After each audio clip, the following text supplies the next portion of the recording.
Masih tentang ceramah Rizik Syihab yang ngamuk-ngamuk, ngomel-ngomel.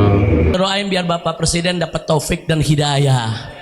Tapi kalau Bapak Presiden terus mengulangi, terus ingin menjadikan orang-orang Yaman sebagai musuh, ya kami siap saja, Pak. Enggak, kami enggak mundur, kami enggak takut. Siapapun akan kami lawan. Yang menyebarluaskan sikap rasis, fasis, benci dengan kesukuan, kurang ajar. Hina Pak Dudung dan Pak Prabowo secara tersirat sebagai setan. Baliho ini memang benci Yaman.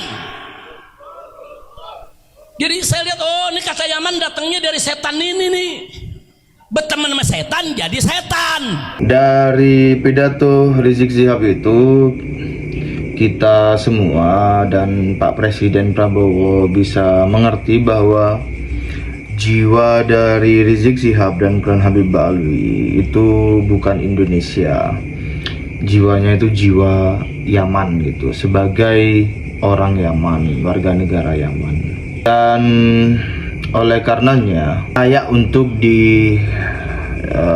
deportasi lah. Dan itu dukungan dari rakyat pribumi sudah banyak. Saya kira ya sudah banyak.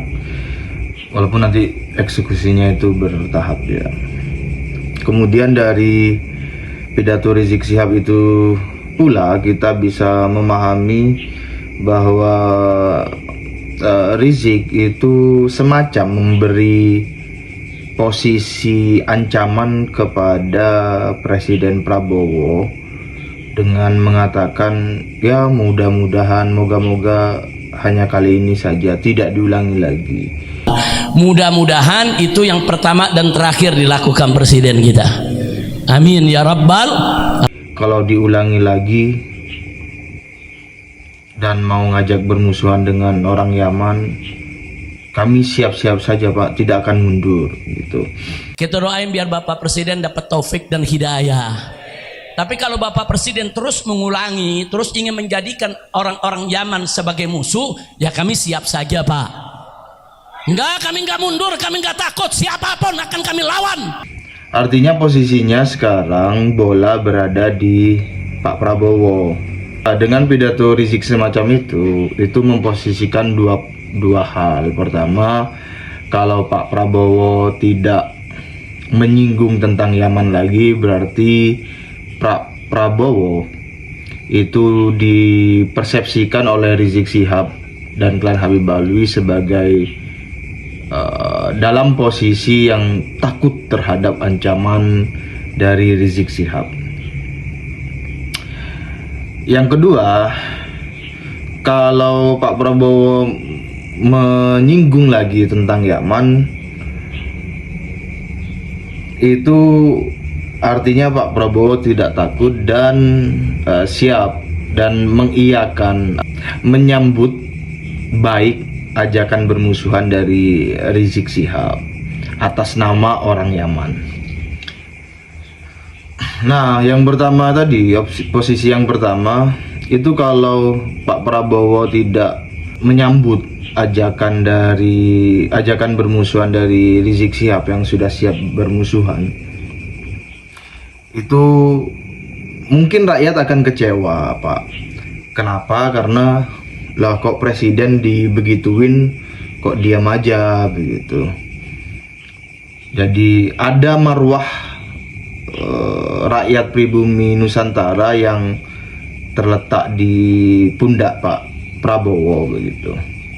Kan Rizik Syihab itu sudah banyak sekali dari dulu menghina instansi-instansi negara, pemerintah, agama-agama, budaya dan lain sebagainya.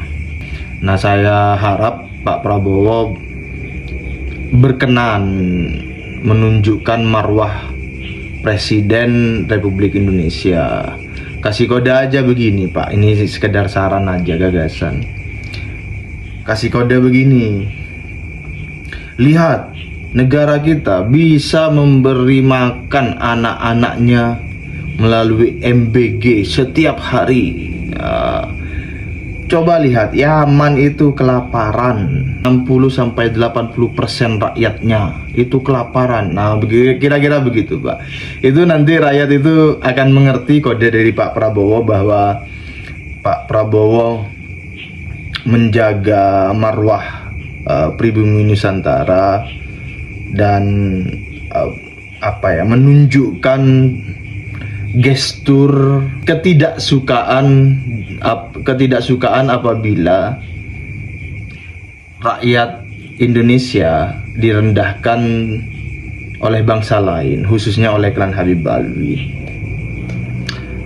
Nah itu kalau saran saya begitu, Pak. Jadi nanti itu rakyat udah mengerti sendiri bahwa oh ya udah, ini berarti genderang perang telah dibunyikan oleh Pak Presiden Prabowo ke klan Habib Alwi melalui pidato MBG dan Yaman gitu.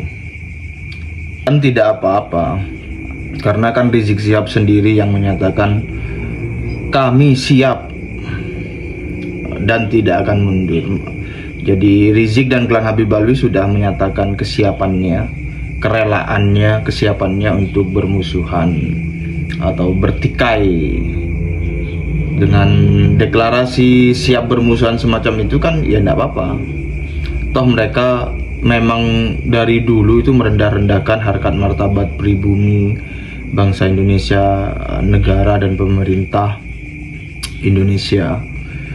Jadi memang butuh untuk satu treatment tertentu semacam itu supaya Nusantara ini bersih dari kelompok-kelompok imigran Yaman yang menjadi biang keladi kegaduhan di negeri ini, melakukan operasi Baalwisasi Yamanisasi yang mengancam eksistensi bangsa dan negara kesatuan Republik Indonesia. Nah, dengan Pak Prabowo memberikan kode MBG versus Yaman itu juga menaikkan nasionalisme dan kecintaan rakyat Indonesia serta spirit bela negara, Pak. Tentu yang harus jadi jenderal besar, pemimpin besar bela negara adalah presiden. Kalau potensi akan rusuh ya enggak rusuh. Jadi teman-teman pribumi juga bisa menghitung lah nanti itu. Kan toh kodenya cuma MBG versus Yaman, begitu aja. Bahwa nanti bagaimana itu kan ya teman-teman, kalau saya lihat di kolom komentar itu kan tunggu komando, siap menunggu komando, begitu aja.